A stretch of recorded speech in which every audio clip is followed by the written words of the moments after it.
7 నక్షత్రములు సంఘముల దూతలందరినీ కుడి చేత పట్టుకొని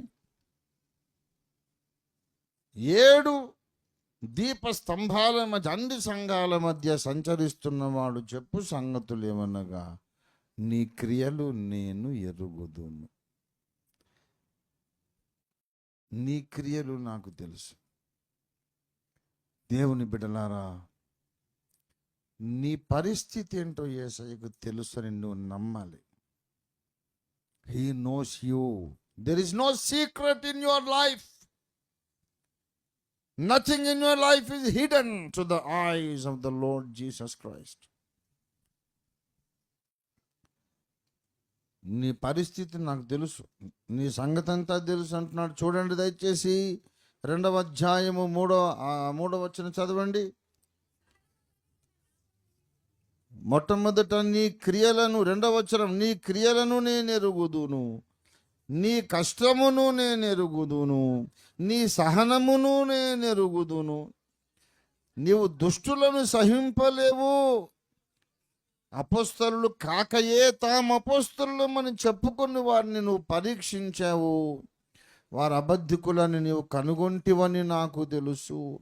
నీవు చాలా సహనము కలిగిన సంఘానివి. నా నామము కొరకు నీవు చాలా భారము భరించినావు. ఎంత దీర్ఘకాలము భారము భరించినా నువ్వు అలసిపోలేదు, విసుక్కోలేదు, నాకు తెలుసు అన్నాడు. నీవు దేవుని కొరకు చేసే సేవ దేవునికి తెలుసు. నీవు కానుక ఎంత ఇస్తున్నావో దేవునికి తెలుసు. ఎంత కష్టంలో ఇస్తున్నావో దేవునికి తెలుసు.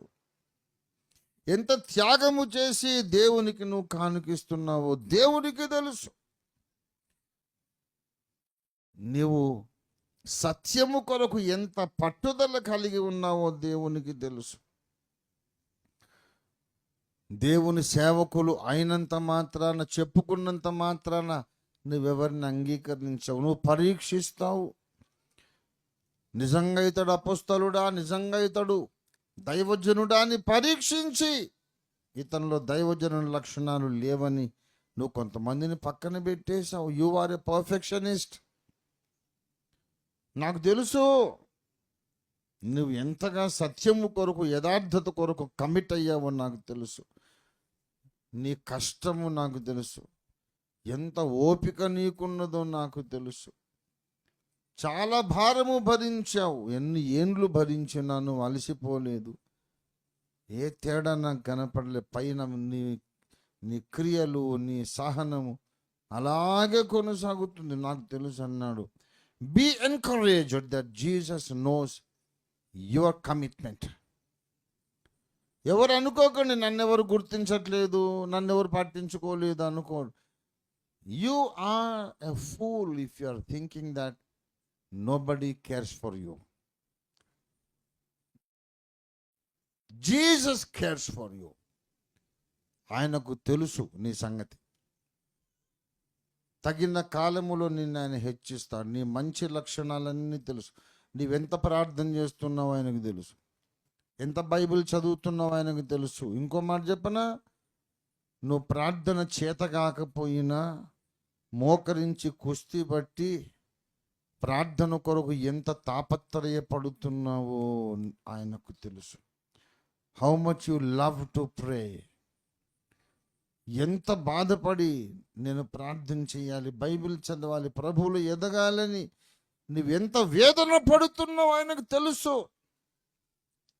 నీ క్రియలు, సహనం అన్నీ తెలుసు. ఆయనను ఇంకొక మాట అంటాడు 4వ వచనం. ఆయనను ఇంగ్లీష్ బైబిల్లో డైరెక్ట్గా NIVలో ఏముంటుంది తెలుసా? I have this against you. I have this against you. You are a great believer. You are a great believer, great Christian, great preacher, but Jesus has something against you. This is the revelation of the character of Jesus Christ. యేసు ప్రభు యొక్క వ్యక్తిత్వం యొక్క ప్రత్యక్షత ఇది. నీవు చాలా గొప్ప విశ్వాసివి గనక నీలోని చిన్న బలహీనతలను చూడకుండా ఊరుకోడు, విడిచిపెట్టడు. నీలో ఏదో ఒక బలహీనత ఉన్నది కనుక నువ్వు చేసిన గొప్ప సేవను ఆయన మర్చిపోడు. దేని లెక్క దానికే. This is the revolution of Jesus we get on this Sunday. ఈరోజు మన సంఘానికి ఆయన ప్రత్యక్షమవుతున్న విధానం ఏమిటంటే, నీలోని సకల సంగతులను ఆయన చూస్తున్నాడు. దైవజనులందరినీ తన కుడి చేత పట్టుకున్నాడు. ప్రపంచ సంఘములన్నిట్లో సంచరిస్తున్నాడు. నీ బ్రతుకుల్లో కూడా సంచరిస్తున్నాడు. నీ బ్రతుకులోని అన్ని గదులలో సంచరిస్తున్నాడు. All the rooms in your heart and in your life, అన్ని రూమ్స్ అని తిరుగుతాడు. అన్ని తెలుసు ఆయనకు. బహిరంగముగా నీవెలా కనబడుతున్నావో తెలుసు. నీ హృదయంలో ఏముందో తెలుసు. నీ మీద తప్పు మోపవలసి ఉన్నది ఏంటో తెలుసా? మొదట నీకుండిన ప్రేమను నువ్వు వదిలితివి. ఒకప్పట్లాగానే క్రియలున్నాయి, తగ్గలేదు. బాగా గమనించాలి. సహనం ఉంది, తగ్గలేదు. దేవుని నామము కొరకు భారం భరించే ఆసక్తి ఉంది, తగ్గలేదు. కానుక తగ్గలేదు, ప్రార్థన తగ్గలేదు, త్యాగము తగ్గలేదు, సేవ తగ్గలేదు. దిల్కి అందరు దేఖా ప్రభుజీనే. హృదయం లోపల చూస్తే పైనంతా ఏమి తగ్గలేదు బాబు. హృదయం లోపల చూస్తే ప్రేమ తగ్గిపోయిందన్నాడు. మొదట నీకుండిన ప్రేమను నువ్వు వదిలితివి. ఒకప్పుడు నువ్వు నా కొరకు ఎన్నో క్రియలు చేశావు, కానీ ప్రేమతో చేశావు. ఇప్పుడు ప్రేమ లేకుండా చేస్తున్నావు సేవ.